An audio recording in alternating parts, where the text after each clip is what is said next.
Hi everyone, welcome back. I'm Michael Sandler, your host on Inspire Nation. If you've ever wanted a more successful life, then do we have the Book of Mistakes show for you. Today I'll be talking with Skip Prichard, CEO, speaker, and author of a phenomenal story to change your life, The Book of Mistakes. And that's just what I want to talk with him about today, about 9 mistakes and 3 laws to creating a successful future. That, plus we'll talk about the importance of bodyboarding, tacos at Moe's, nickels and pennies, Amos 3:7, red ribbons and slingshots, Mozart's Pathétique, and what in the world a tin of Old Bay has to do with anything. So welcome to the show, Skip. Are you ready to shine? I am ready. I tell you, if we're talking about this and you start with that kind of introduction, we are shining.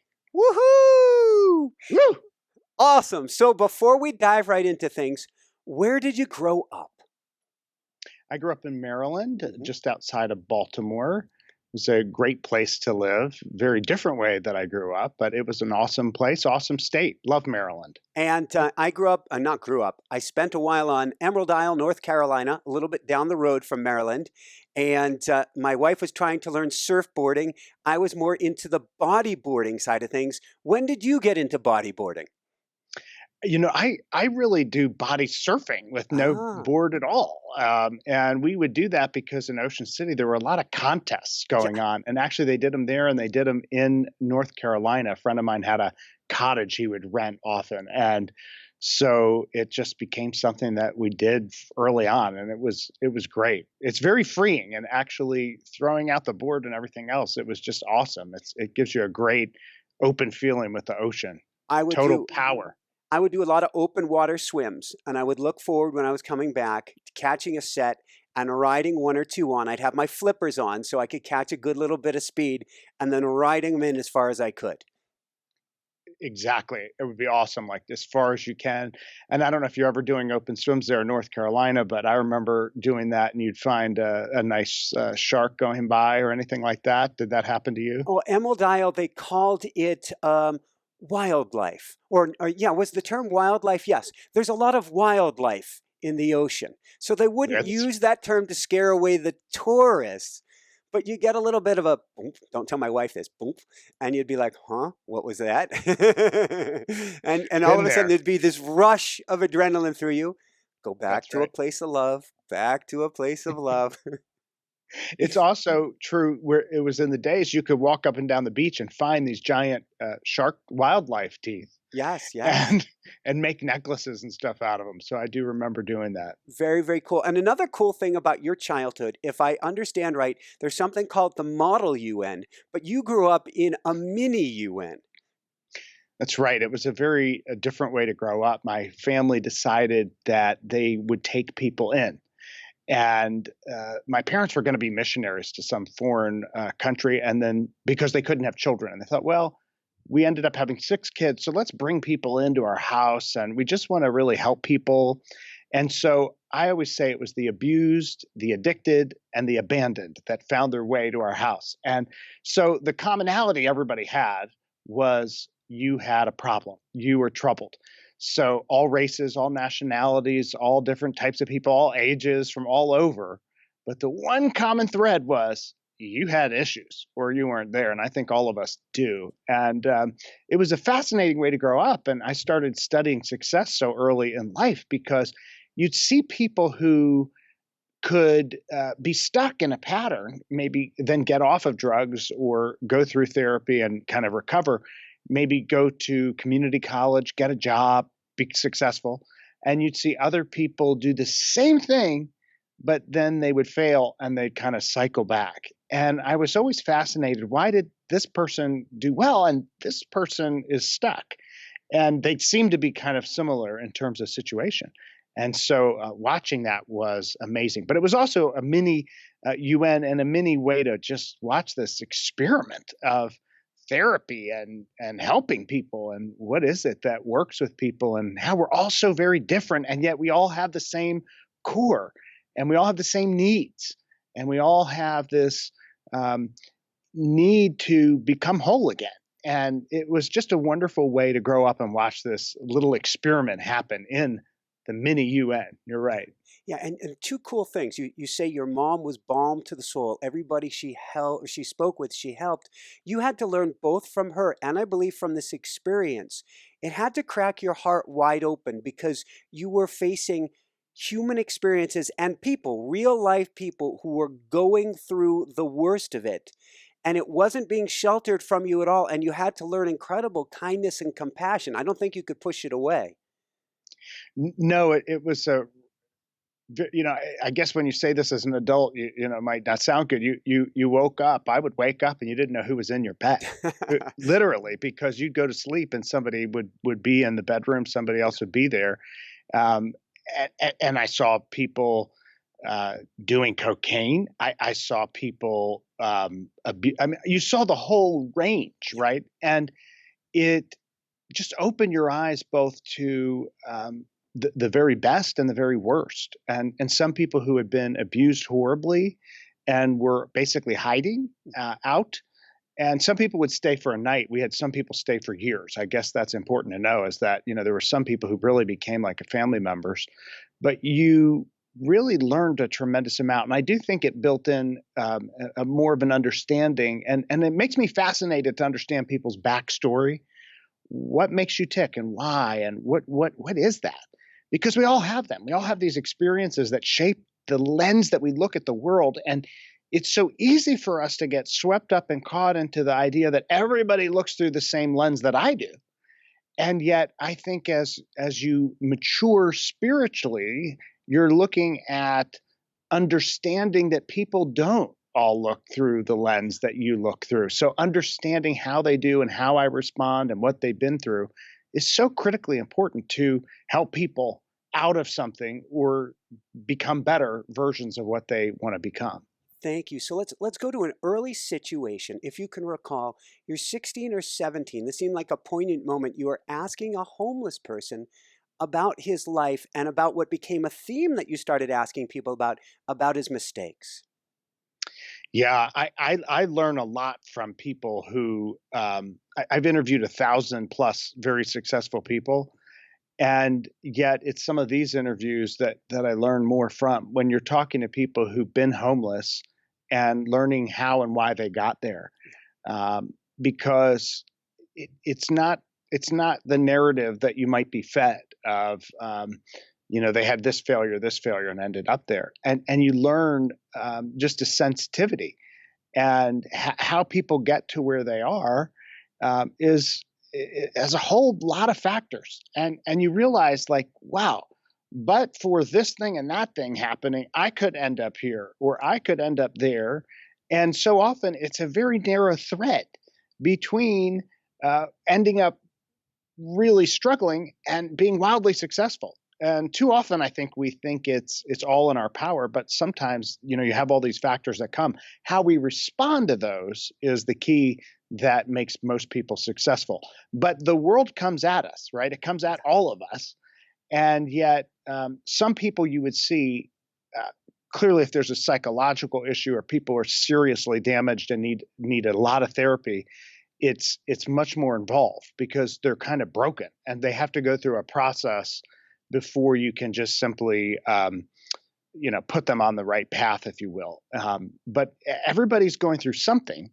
And, I grew up in that way that says, everybody's hurting. If you treat everybody like they're hurting, you're probably usually right. And I find that even in business, where people are like, oh, it's a business world, you don't have to worry about that. Well, actually, a lot of people are hurting. A lot of people are going through something. And in fact, most people are going through something. So most people are touched with these various things, whether it's opioid issues in their life or stress or job loss or cancer, or, there's just common themes that just come at us, and it's developing strategies to handle them that I think becomes extraordinarily important. Thank you. And that's what we're going to talk about here today. But what popped into my head while you were talking, and I was thinking about the questions that you ask people, and maybe you can share with us a couple of these questions, is you've become a forensics pathologist on life. Yeah, you really do. I think you study life in a different way when you're talking to people about what they're going through and why and what makes them tick. And the why behind that just becomes so important. And why did you make your biggest mistake? What would you do over again? What made you successful? How did you do it? What went wrong? These are questions that if you ask enough people, you start to hear a lot of common things, and you can kind of see, wait, these kind of tilt you to success, and these tilt you away from it. Those kind of things, I think, become manifest over time. So let's go from there. Let's talk about the 9 mistakes here. And the first one you see, particularly if we step back from our own lives, if you watch a movie with a Joseph Campbell arc to it, you see this time after time after time again, people working on someone, slaving away at someone else's dream. So very, very true. I even start before that of being ready, because oftentimes you're not ready. And so you have to be ready for it. And then once you are, as you're sort of accepting the teaching, we find that the first mistake is becoming part of someone else's dream. Now, obviously, this was a theme that came across from all the 1,000+ people I interviewed. It's something that I would see in the people that I would watch succeed or fail when I grew up. But it's also research that's rooted with those who are dying. And they would ask people, what is your greatest regret? And it was not being true to myself, living someone else's dream. And so the very first mistake kind of hones in on that. We often all realize this. And this is the thing about the 9 mistakes. Anybody can hear them and go, oh, well, they're all obvious. Well, truth is always obvious, right? If it's truth, it's being revealed. You're not going to say, well, I never heard of that before. It is very important to learn these lessons early. And we all realize this, but you don't want to be on your deathbed saying, I regret that I did not do this or do that. So the very first mistake is living someone else's dream. How do you find your purpose? Why are you uniquely here? Why were you put on this planet? For what purpose? What gives you energy? What drains your energy? How can you affect the people and the communities that you come across? All of those things are wrapped up into this very first mistake, which is kind of the rudder for all of them, to understand your purpose and not live someone else's purpose, but live your purpose that really you just know it when you tap into it. So many people say, I can't find my purpose. I don't know what my purpose is. And I hear that they need to peel away other people's purposes first. Everything they've been told they need to do, the shoulda, woulda, coulda, you have to do this. This is the way it's done. You have to get practical. What do you tell people when they say, I can't find my purpose? Well, I say what you just said. You've got to get rid of what everyone's putting on you. Yeah. And exposing yourself to a lot of different things. I mean, sometimes if you're just very young, you haven't exposed yourself to enough to find it. And then I'm really conscious about energy. Your energy will indicate for you how closely aligned you are to your purpose. If you're getting energy, if you're getting fired up by something, if you're getting enthusiastic, right? Enthusiasm, the last words, IASM, I am sold myself. Beautiful. If you're sold yourself, IASM, that enthusiasm is natural, and you're going to find yourself drifting into your purpose. If you find that your energy's drained, right, at the very end of the day, you're completely wiped out because you're living someone else's dream, it's because you are not living in your purpose. So I find, watch your energy level. It really is a great thermometer. It's a great barometer of, wow, am I in my purpose, or am I exhausted because I'm just living yours?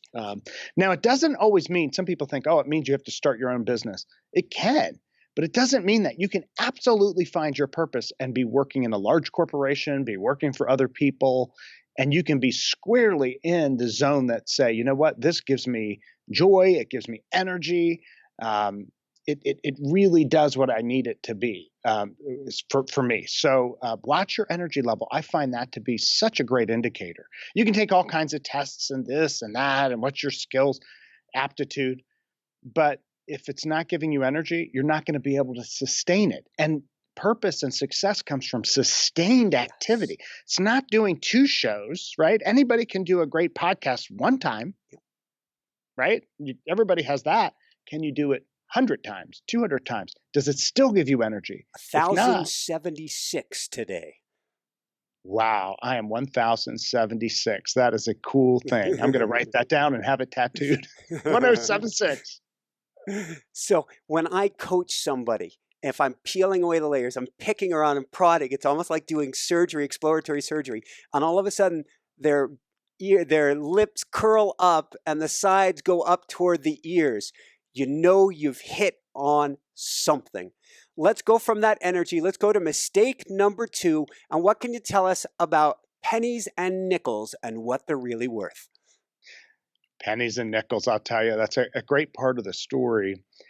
The mistake is allowing someone else to define your value. And if you look at the nickel, it's wonderful. Here in the United States, the nickel, what is it worth, right? It's worth 5 cents.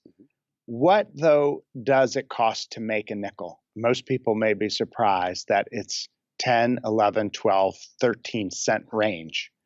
You say, well, why is it worth 5 cents if it costs us 13 cents to make?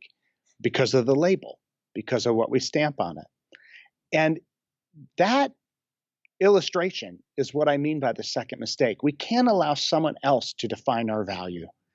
And this happens very early on, and I would see this particularly in people that were in our home who were, their self-esteem, let's just say, was not where it should have been because they had been either physically or mentally or sexually or all three abused. And they had allowed labels to be put on them. You're no good. You're an idiot. You're stupid. You're whatever. And I realized from this that all of us have labels that have stuck onto us. And oftentimes, the negative labels are the ones we remember and magnify and replay in our mind. When someone says, you're not a good athlete or you're not a good speaker or whatever, we let those things stay and become labels. We're letting other people define our value. We're letting someone else label us. And when we do that, it's taking away from our natural giftedness and who we are. So I go through an exercise with people in leadership training or even one-on-one where you write down what those labels are and you peel them off and you burn them. And then you write down labels that you want to be known as. I did this with the first team I managed. I actually could have gotten in trouble in Liberty Place, Philadelphia. Don't let the fire patrol come for me now. But we were the last team in the country. And I said, write down everything people think of us and why we're going to lose again. And oh, well, we always lose. We're always the last. We're this, that. And we threw it all into a bucket and I lit it on fire. And then I learned you're not supposed to do that inside office buildings in Philadelphia. But and then I said, write down what we will be known for. And it was, we're going to be the number one team. We're going to do this. And you know what? We became the number one team that year. The label, right? It was awesome and stayed the number one team for a few years because the label was defining us and we were letting that limit our future. And these labels stick with us. A lot of times kids, whatever it is, it just sticks with you. Somebody in third grade said something. You're thinking about the 10th grade teacher that said something. And you could hear 900 positive things, but that one thing sticks and it just limits you. Your first boss says, well, you don't go into sales. You're not really good with people. And you just let it stick with you. And you can't let that happen. You can't, most successful people learn to peel that off, go through it, let it go, drift away. Minimize it and visualize it going away and put the labels on of how you want to be known because you cannot let other people define your value. If you do, your future will be limited. Thank you, thank you, thank you. So as long as we're talking about really successful people, one thing that they'll also do, and this gets into number 3, is when we're not successful, we're using those labels as excuses. And if we're going to step into our power, we recognize that and we step back from it as quickly as we can, which is number 3 is what? Making excuses. It is such a important one. We all do it, right? Sometimes we do it to cope. Well, I failed because the great story I was reminded of this week is someone I was working at another company. I was the president, and we had lost a major client. And the client actually wrote in and said, "You lost because of this individual. Name the person." That person had the unfortunate circumstance to be presenting to the executive team on that very Monday morning when the letter came in. Oh, wow. Not good timing. But I'll never forget what happened. He came in and he taught me a lesson that I will never forget. Instead of doing what everybody expected, which was saying, they got this wrong, this wasn't my fault, this was because of finance, I was forced to, none of that happened. He came in and he said, "I read the letter, I take full responsibility, I could argue with some minor points, but most of it's true. I'm very sorry. I have a ticket this afternoon where I'm flying out to see that customer so that I can apologize in person. Wow. I want to win them back. It may take some time, but I will. And I've already bought this ticket on my own dime. I've also hired a coach on my own dime over the weekend when I knew I was in trouble. And I'm going to become a better sales leader because of this." I mean, what do you do with that? Right? We stunned. That person ended up getting a promotion over time, not immediately, but over time. That was no excuses, right? There was no blame. It was no, well, I didn't have help and I didn't have support. My manager wasn't here and this and the pricing. And it was just full accountability. And we were all blown away. It was exactly opposite of what we expected. What happened after he said that? The leadership team just broke out into applause. What else do you do, right? That's the power of personal accountability and responsibility. You don't blame. And we always have an excuse, right? If you want to run, press snooze, right? Oh, I could meditate today. Well, I'll put it off till tomorrow. I was going to exercise. I'll do that later. Oh, I wanted to take this class and watch this thing. I could listen to that podcast right now. I don't want to. All those are excuses, right? It's about choices. So don't make those excuses. I remember interviewing Dan Rather, and I was saying, "Hey, how did you do this whole blend between your family life and your busy news anchor life, flying all over the world?" And he said, "How did you do the balancing thing?" He said, "There's no such thing as balance." He said, "It's just choices." And I thought, wow, choices. Excuses are just excuses. Everything you do is a choice, and we choose how we interact and respond. So making excuses can be a big one that can limit you. And when people don't make excuses and just take it, their personal power just skyrockets, and thus opportunities do. I'm going to have to jump ahead. I wanted to take things linearly, but we had to see how things flow. So excuses are choices. Now, you and I probably both believe that everything that happens to us can happen for us rather than to us and be a massive opportunity, which jumps us ahead to 6, which is allowing temporary setbacks to become permanent failures. This guy said, "I will make something." And in my mind, if somebody actually writes and labels who's the problem, that's actually an opportunity. They're not saying the door is closed. They're saying there's something to be worked on here. He recognized that too. It's absolutely true. And mistake 6 that you reference is letting these temporary setbacks become permanent failures. And I think about great athletes. I think about Chrissy Wellington, probably the greatest female endurance athlete of all time. I interviewed her, and here she is, a bureaucrat in the UK who decides that she's going to start running.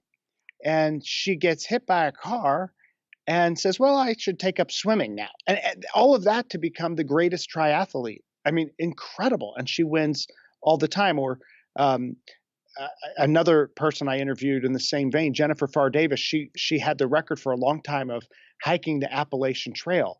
And people said, "Well, a woman can't win, and you can't win if you're a hiker, and you can't win if you go north to south." And she was just like, pfft. And then no excuses. And then she got struck by lightning. She was attacked by animals. She had insect bites that were stopping. All these crazy things were happening. Didn't matter to her. Those were temporary setbacks. She wasn't letting that become permanent failure. She went right ahead and broke the record. This is what happens to successful people, entrepreneurs, people that are trying something new, anything that you launch. You're going to have temporary setbacks. Prepare for them. Be ready for them. Take them on. Don't let them stop you. Let them fuel your success. Let them be part of your journey to say, that was a great learning opportunity. Even some of the greatest entrepreneurs only happen when their whole business fell 2 or 3 times, they failed, and then all of a sudden it succeeded. Temporary setbacks can be enormous motivators, learning opportunities, opportunities to regroup. It's just how you frame them. And the most successful people reframe to the positive, and it creates a real success story for them. Thank you, thank you, thank you. And that one of the big themes we're talking about today is taking control of our minds. So critically important. I want to talk about something else that is tremendously important, because really we're talking about choices here today. And so mistake number 4 is also choice number 4. And what is that? It's surrounding yourself with the wrong people is mistake number 4. Which That's is a big one. choice. Surrounding yourself with people is so very important. We will find out that the people that you are far away from, your best friend is in another city. There was a study. If your best friend's in Chicago and you're in North Carolina, and he or she gains 100 pounds, the chances of you gaining a lot of weight is extraordinarily high. It's like 80%. The influence that has, you say, well, by the way, if I ever gain weight, I always call my friends, send them a text, be like, what are you eating? It's your fault. No, I'm just kidding. But the ability of our friends to influence us is extraordinary. It's extraordinary. Our mind, our thoughts, our direction, our ideas, our inspiration, all of this energy comes from the people that we surround ourselves with. And by the way, today we're living in this world where you can surround yourself with great podcasts, great videos, great programs, great books, great people speaking it. Many of the greatest people I surround myself with are not even alive, but they're still speaking to me, right? I've still surrounded myself with them. And so Jim Rohn was a huge influence when he was alive. I attended so many of his seminars, but he's still speaking into my life because I'm still listening to him. And many other people, Zig Ziglar, all kinds of people are still with me, even though they're not here. And so I think it's extraordinarily important for us to surround ourselves with the greatest people that we can. It's a choice. Limit your time with the people who are not really speaking positivity into your life. Just limit your time with them. Even the relatives, you can do it. You can walk teach away. People, love them up with everything that you've got, and then step away very quietly. Step to the side. Step away. It's I all like that. about the energy. And in fact, speaking of energy, we're going to go to mistake number 5, staying in your comfort zone. I am continuously, I don't know about you, I'm going to guess you do it as much as me, if not more, making myself uncomfortable. And my mind will scream at me. What are you doing? What are you thinking? You don't want to do that. We're going to have to worry about, and on it goes. And I go, that's okay. We're doing it anyway. This is really for our best good. All growth happens at the edge of our comfort zones. By definition, it's uncomfortable, right? It's uncomfortable if you don't like speaking to get up in front of the room. It's uncomfortable to do that extra rep in the gym by definition. And yet that's where the muscle growth occurs. It's uncomfortable to learn a foreign language and the first time be speaking those words. It's uncomfortable to go into a different area of your business or launch a new product or something. All of these things are uncomfortable, and yet that's where the growth occurs. And so the most successful people continually smash the barriers. And then what was once uncomfortable, so everybody's looking at you and thinks it's second nature to you. Well, it is, because you've now moved the barriers. And now you have to do it again and again. And the minute you lose the desire and able to push is the minute your life is in decline. And why do you want that? Why do you want that? Right? So don't limit your world. I had somebody say, oh, I just want to have a narrow view of everything. I don't want to read anything. I want to do this and do that. Why? You're a being full of life, gifted to this world to do all kinds of things. Why would you settle for less? And so push your comfort zone, push to the edge of it, learn and drive for success, because you're going to grow as a person. Everyone around you will grow. and you'll challenge each other. And that's a great thing to be, but it is not always easy. Thank you. It actually, I just made a connection between comfort zone and label, which is to say, we end up labeling ourselves and getting us locked into our comfort zone. Where if we say, "Well, today I'm a podcaster. That's what I'm doing now. However, who knows? Today I'm an author, but tomorrow, who knows?" And continuously push myself past that label. It's so true. I was going to say all of these interrelate, and the comfort zone oftentimes our internal labels instead of letting ourselves push to the we'd say, well, I can't do that. I'm not a good whatever. I'm not a runner. I'm a walker. I'm a this. I'm a that. Whatever it is, we do label it, and that becomes the bars that we imprison ourselves with.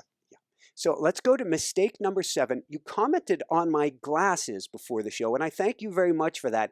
I actually have now I have had a dream vehicle for decades of wanting an electric car. And I just got myself a Tesla a couple months ago, and I challenged myself to get uncomfortable. And it is the brightest yellow Tesla with Awesome. a yellow gold wheels as well, because I wanted to step into my own power and not about anybody else, but not blend in, be me. Sweet. That's a great car. And I think now that I know that, I can picture you getting in with those glasses even better because they're way cool. Thank you. You know, that mistake is all about, it's a mistake to blend in and not stand out. Greatness always stands out. Something to remember, right? We learn as teenagers to blend in. It's called peer pressure. You don't want to stand out, right? That's what teenagers are trying to do in general. How do we kind of stay? Even when I am standing out, I'm standing out and blending in. And yet greatness always stands out. I learned this at the Lithopolis Honey Festival of all places. Oh, cool. Tell me There's more. a honey festival. Who would know what a honey festival is? And I thought, well, it's all honey. What difference does it make? And we went to this honey festival and we saw this whole range, right? Some people differentiated honey festivals based on experience, Bee Beard or Crown or something, and you'd go see. Other people had honey candles, and people had honey, medicinal honeys. So it would be to fight allergies or headaches or stress or depression or whatever, anxiety. All of this honey. And this power of differentiation was incredible to see.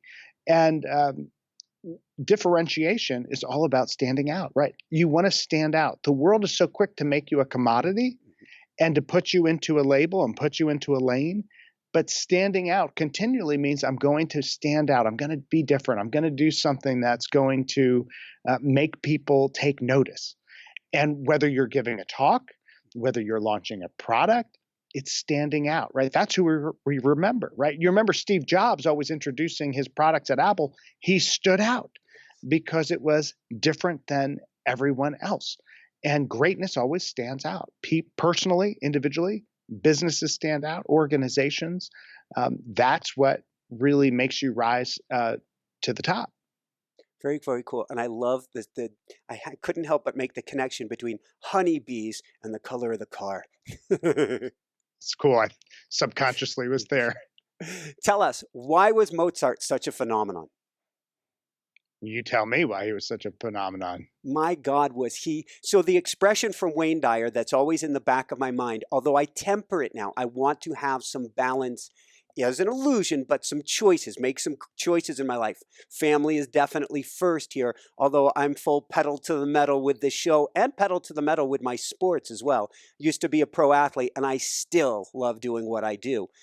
And challenging myself. My newest thing is skinning, running uphill on skis and then skiing down as fast as I can, uphill, up the mountain on skis.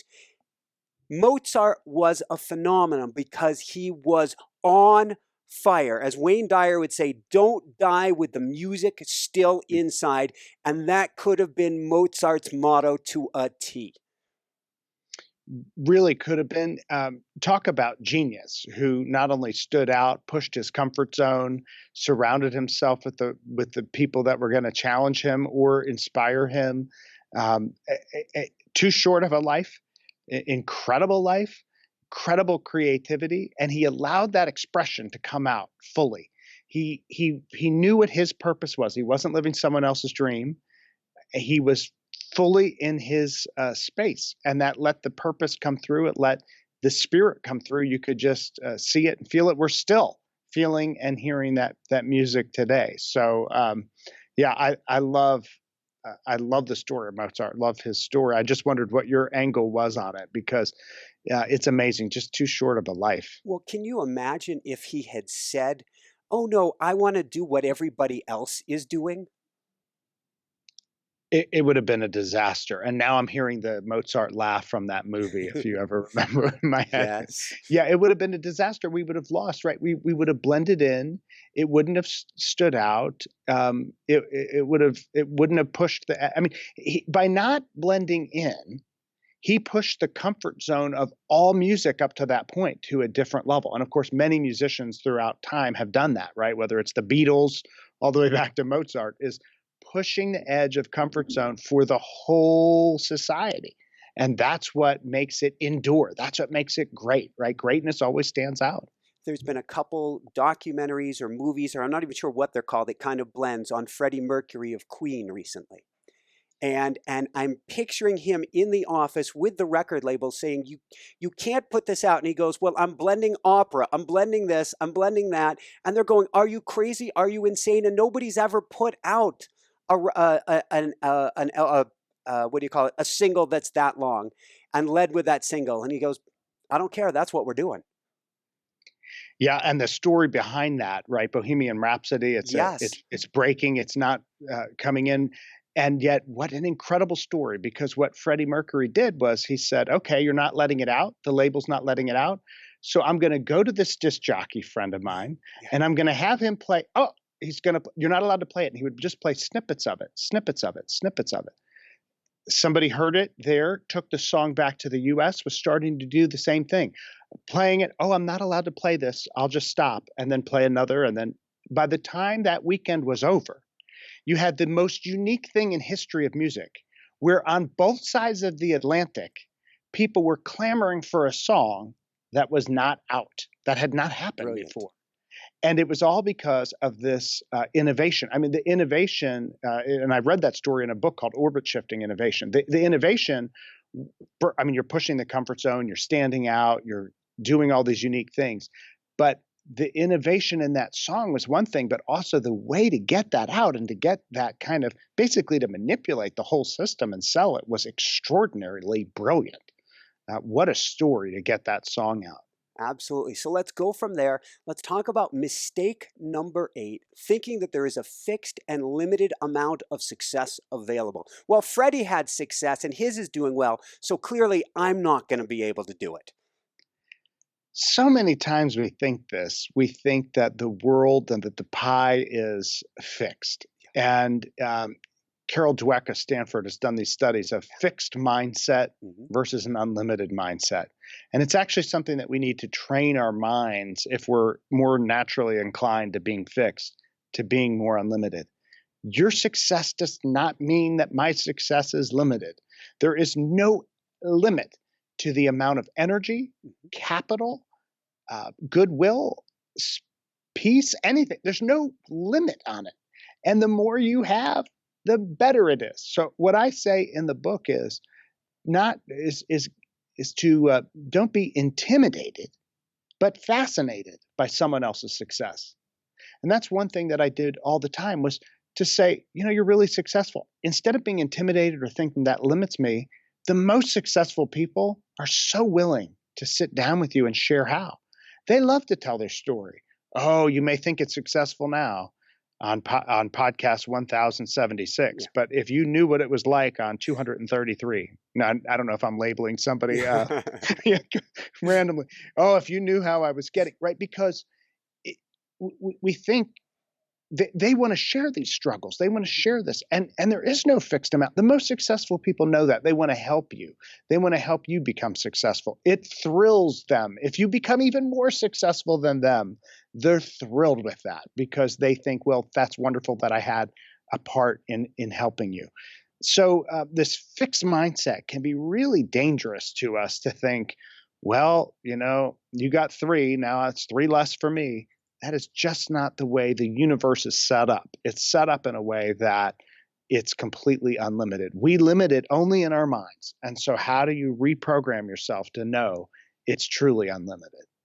Woohoo! And what do you tell people who are struggling with, I'm sorry, Skip, I don't mean to be telling you this, but I should feel happy for such and such. They just got the promotion, they just got the job, they just got the this, but I feel sick to my stomach, Skip.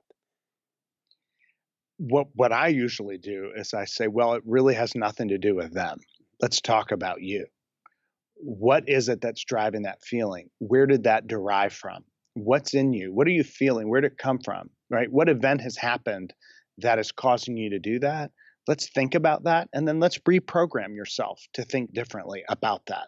Let's literally visualize it differently. Let's replay the events that have happened and let's change the tone.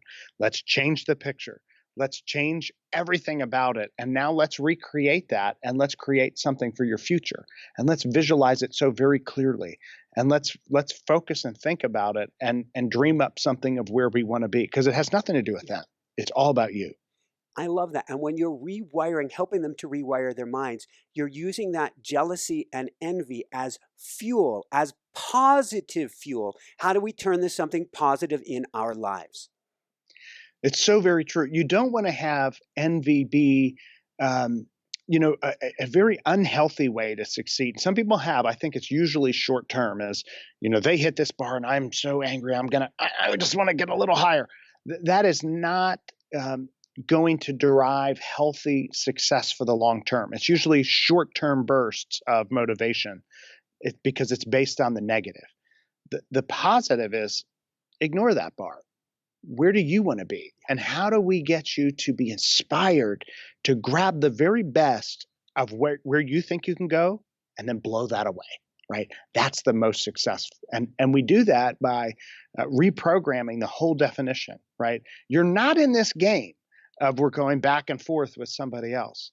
That's probably just the way you're wired for you personally and the way you're thinking. Let's rewire it. Let's think about how to attain success in an unlimited fashion for you that continually grows and grows your comfort zone and grows your own success.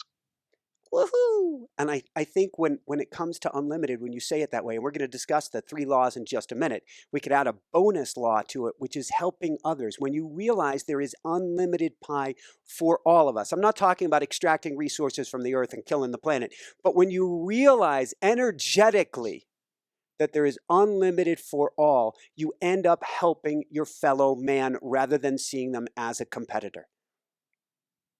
You say it so perfectly. That's perfectly. And I love the bonus law. I mean, it's all about helping others. And the most successful people become more successful the more they share. When you teach it, it teaches you. The wonderful thing about it is you learn it, but then when you teach it, you're hearing it again. You teach it again, you're hearing it again. You're hearing it from a different perspective. You're hearing the way it impacted somebody else. And it just continues to feed this inspiration inside of you to become more, do more, and reach for more.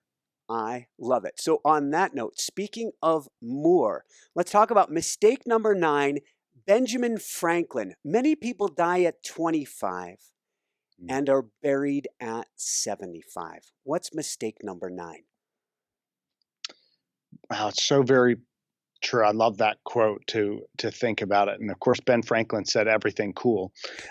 Believing you have all the time in the world is mistake number 9. It's this sense of putting things off, procrastination. It's this sense of I'll get to it later. It's this sense of someday I will. The most successful people are action-oriented and start to go at it, right? You want to plan and be ready, but you want to start. And if you always are putting it off, you're deferring until a time that may never exist. And then you say, well, I wish I would have done this when I was younger, right? It doesn't matter your age, doesn't matter your condition. Start now. Start now.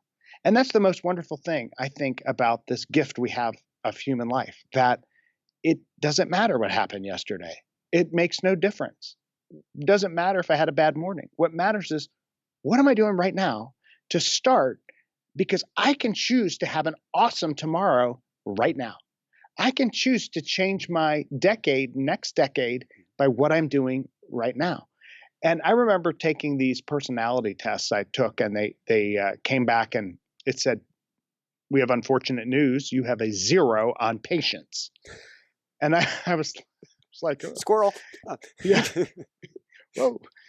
And the teacher was very wise, and he came back and he saw I was kind of like, I know everybody says you're impatient, Skip. And it was this. He said, "But you have it means you have an incredible sense of urgency." Kind of reframe my I love it. And the most successful people actually do have this high sense of urgency. And you can develop it if you don't have it, right? It's saying, you know what? I'm not going to put these things off. I'm going to start. If I want to write a book, why don't I write first chapter now? If I want to get a new job, why don't I start learning the skills that I need for it right now?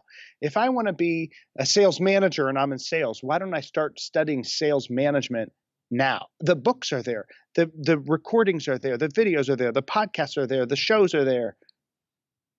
It's up to us, right? So don't think you have this unlimited time. It's the only thing you don't have unlimited, right? We all have the same day. We can't extend it. We can't do anything about that time. You can't buy more time. You can't trade somebody for more time. You just have to deal with the time you have. And so why not make it today? Why not make today the day you're going to change your future? It's up to you. Woohoo! And I love that you say it's never too late. We had on yesterday Mo Gaudat, the former chief business officer of Google X, designing the autonomous cars and artificial intelligence, all this cool stuff. And we were talking about how artificial intelligence is going to be smarter than us within 9 or 10 years, 1 billion times smarter than us in 30 years. And that's the equivalent of a fly to Einstein. He's going, why wouldn't Einstein kill a fly to save a planet?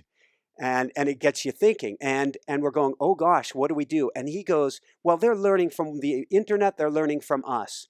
And if we think it's too late, it's not too late. He goes, because the amount of information on the internet alone, 50% more information goes on in 1 year. What does that mean? That 1 year ago, if you change your thoughts today and put it on the internet, that is the equivalent, and everybody does that on the internet. That's the equivalent of changing all thoughts from the history of time through last year. In other words, if we change our thinking today, it compounds and it can rewrite everything through the beginning of our existence. So it is not too late in this moment. Changing just for this year, you go, well, it's too late. I've only got X amount of time left. Not at all. Nothing could be further from the truth. That is so well said. And oftentimes it's that recognition and realization. I've seen people do some of their greatest, most enduring work when their time is limited, and they know that. And I think of the wonderful book and story, The Last Lecture, Yeah. which was, God, yes. Right, created knowing I have limited time. And with that limited time, created a beautiful piece of work that endures and speaks into all of our lives.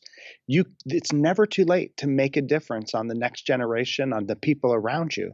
Use that time wisely and change what you can. Do what you can with what you have right now, and the world will change. Arthur Ashe. Arthur Ashe. That's right. So I'm going to give a quote that I feel is as good as that quote. That's from you, Skip. Uh-oh. A beautiful life is one played on the strings of purpose. It's a good thought. And play on your string of purpose. And it creates this beautiful symphony, and it creates a beautiful life. And if you are playing on your string of purpose, people know there's nothing more beautiful than a unit, than a family, than a team of people all playing on their string of purpose. That's what creates this rich music. That's what creates an orchestra that's as enduring as the music of Mozart. The power of you individually, but then coming with other people who are also playing on the strings of their purpose, just creates an enormously exciting, beautiful piece of work. Thank you. So, speaking about enormously beautiful, exciting pieces of work, what would you say are the three laws in this book? Three laws. I'm going to call it three laws for a beautiful life, and maybe we'll throw a bonus law four in there. Desire, belief, and gratitude are the three laws I share in the book. Desire is where it starts. You want to have this desire that wakens in you that you want to be and become more that you can be. Belief in you, belief in your purpose, belief in those around you. You have to have this incredible belief, this incredible faith, and that faith can sustain you through up and down times. And gratitude is that beautiful, beautiful fertilizer of all things. It is the start of success. It is the start of happiness. It is the start of fulfillment. Gratitude to me is so extraordinarily important to fuel everything else that we do. It underpins everything. And you can learn to be more grateful and practice gratitude on a daily basis. It's so easy to do the reverse and be entitled. And yet to recognize this incredible opportunity that we have called life and be grateful for our time, grateful for the people, grateful for the time, that period that we're born in, and our technology, the medicine, all the advancements we have, gratitude toward all the people that speak into our lives. Going back and thanking them is an enormously fun thing to do. It makes you even more grateful when you get a chance to, I just call up one of your teachers, and it's an extraordinary thing. In fact, the conductor in this book is actually based on one of the most influential teachers that I had in my life, Sheldon Bear, who is an incredible conductor. And so I put him in this book because he spoke so much into my life. Very, very cool. And I want to thank you. We're not done yet, but I want to thank you for coming on this show. This has been phenomenal, Skip. So I want to express my gratitude for having you here. I'm like a kid in a candy store on the edge of my chair here. Well, you have such an inspiring show. It's a great name, and I love to be part of it. So many guests, so many stories, so many things to learn from.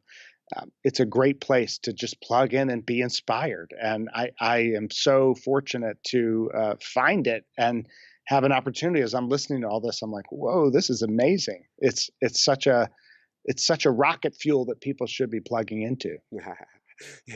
Going back to my car, it has a name. It says on Tesla, you get to put in the name, and it's Tessie the rocket ship. Nice. Tessie. Yes. All right. Going from Tessie, can you tell us what are your, based on this book, based on your life, based on everything you've learned, top 3 tips to creating a successful life?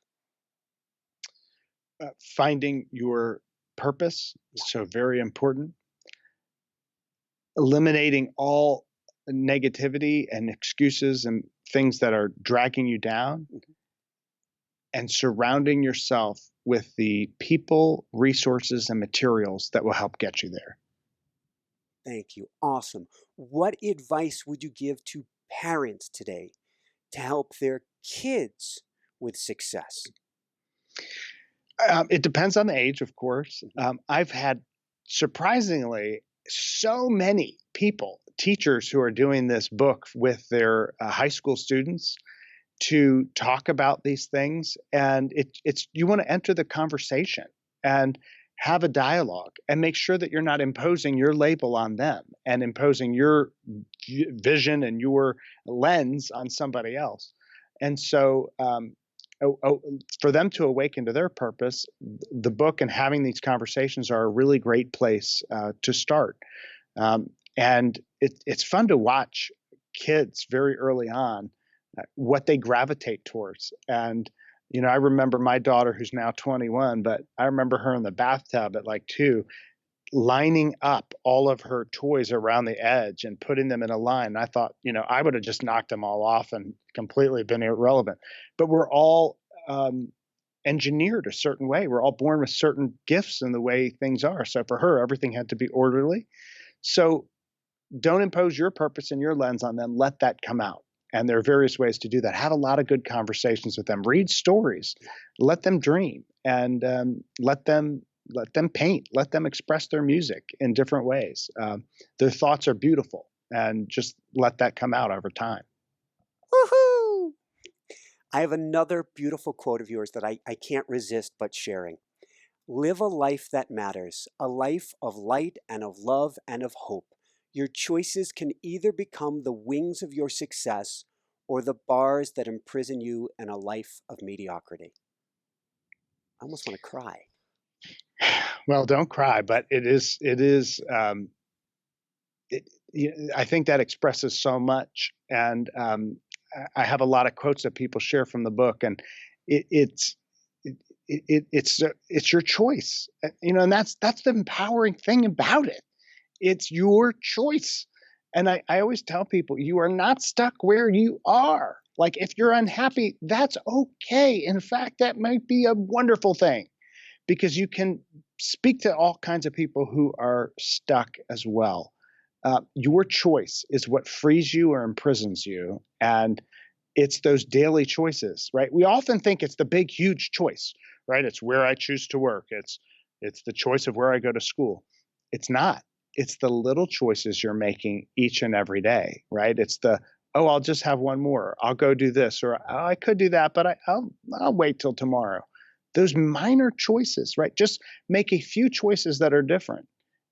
Jim Rohn used to say, success is just a few daily disciplines practiced every day. Failure is a few errors in judgment practiced every day, right? It's just a few errors in judgment or a few choices. Choice is the compass, and you control it, right? It's the steering wheel. But we often think it's these big things and then we defer them. It's not. It's these very little choices we make day in and day out. You just got me thinking. You gave me just a great concept here. I'm picturing myself skiing uphill, in which you stride out in front of you and in front of you, in front of you. I call it stealing seconds. Can I get my foot just a little bit farther forward and a little bit farther forward with each step, with each stride, a little bit longer, which helps me go a little bit faster by tiny little increments. Each time I slide my foot forward, I am stealing seconds. This concept directly relates to what I'm going to call now stacking choices. Each little second or inch that I steal, each little choice that I make changes my very existence, doesn't it? It absolutely does. Inch by inch makes a huge difference. I'll take your analogy and I'll flip it to Please the other do. side of the mountain, which Okay. is then you're sailing down the mountain skiing, right? Yes. Do you like to go fast? Oh, why not? Why not, right? So you're going. Let's say I'm not as good of a skier as you, and I can assure you I'm not. We often think, well, we want to be a trailblazer. I'm going to go off and do my own thing, blaze my own trail. Of course. But guess what? If I'm learning to ski, if I get into your tracks, I can ski much harder and much faster and much better if I'm literally flat. Isn't that true? Absolutely. And what the most successful people do before they're trailblazers, before they're off doing their own thing, is they find people who are better, who are more experienced, and they get those skis and they're going down, right? And that's why I wrote the Book of Mistakes. It's because, sure, you can learn all these things and have all these wipeouts. You can be, risking your health and doing all these things, or you can find the ski paths that other people have already gone down the mountain in, and find yourself at success much faster and much easier if I learn from all of their mistakes and errors. And that's the core of why the book exists: is go faster, just learn from other people's. It's much more advantageous, much less painful if I am learning from other people's mistakes than making them myself. So, Skip, that is the most perfect segue in the world. Where can people go to ski in other people's tracks and find your most beautiful book? Well, the Book of Mistakes, of course, is available everywhere you buy books. It is also a website, thebookofmistakes.com, where you can take a quiz and find out your unique personality type. And you can also find it at my website, skipprichard.com. No T in Prichard, but skipprichard.com, where I share a lot of stories of ideas and inspiration from a number of people. Fantastic. I can't recommend it enough. And I talked about it with you off air, so I said I would do my best to mention it on here. You weave together two beautiful stories that are kind of like cliffhangers. They keep you on the edge of your seat the whole way through so that it is a page burner. And yet I know, we learn best through parables, through stories, not through hearing, even though this is a podcast, 1, 2, 3, 4, 5, 6. We learn through the lessons that you have done an amazing job at sewing into this book. Well, thank you so much. It was such a joy to write. It was so fun. And I'm just amazed and so excited as I see it starting to get released in versions all around the world. The Chinese version's coming up, and one out in Mexico and Korea. I see these different covers that are coming out. It's really very cool to see them translated all over the world. And I hope it inspires many people. Absolutely. So Skip, any last words of wisdom you want to share with people today? And let me just say thank you one more time. This has been phenomenal. I usually keep my woohoos down because I'm just over the top excited, but I couldn't today because I love what you're sharing. Well, thank you so much. I'm just so grateful that I am invited here, and you do such a wonderful job of inspiring so many people. And so I'm appreciative I found you. And thank you so much for having me. And I wish that your message and your show is heard by everyone. It's must hear, must read, must see information. And that's what can change people's future. So thank you. I appreciate it. Thank you so much. Any last words of wisdom you want to share? Oh, that is, woohoo! Woo! Any last words of wisdom you want to share with people? I just wish people to find their purpose, their energy, their passion, and I wish them much success and happiness and fulfillment. And I look forward to hearing the stories from people who write in, who said, you said this, and it inspired and sparked in me something that set me off in a different course, in a different path.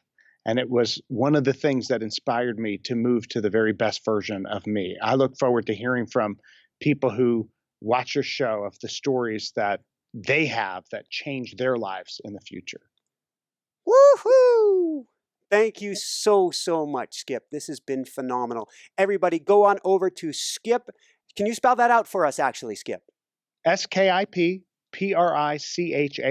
skipprichard.com or thebookofmistakes.com. Fantastic. So for everyone out there, this is Michael Sandler saying, be well, have fun, get the Book of Mistakes, and begin changing your life for the better today and shine bright. Woohoo! Thank you so much, Skip. I love it. You're so good. Thank you. And are you as well. You're really good at asking questions and you have great energy. And I was trying to watch your show, get a sense of the things. And I wasn't worried about it at all because I knew we could park on any one and it would have been the whole show. It would have been just Absolutely. Fine. So, no, I appreciate it. Thanks so much for watching. If you enjoyed it, be sure to like below. Also, leave your comments. Have some real fun with it. Subscribe to our channel where you're going to get more great videos, more interviews coming up. And check out our website, inspirenationshow.com. That's where you'll find tips, blogs, information, videos you won't find anywhere else, and useful and helpful resources to really help you kickstart your life and to shine bright. Thanks so much again. Thank you for your support. Like, comment, subscribe. See the website. Thanks so much and have fun. Of course, shine bright. Woohoo!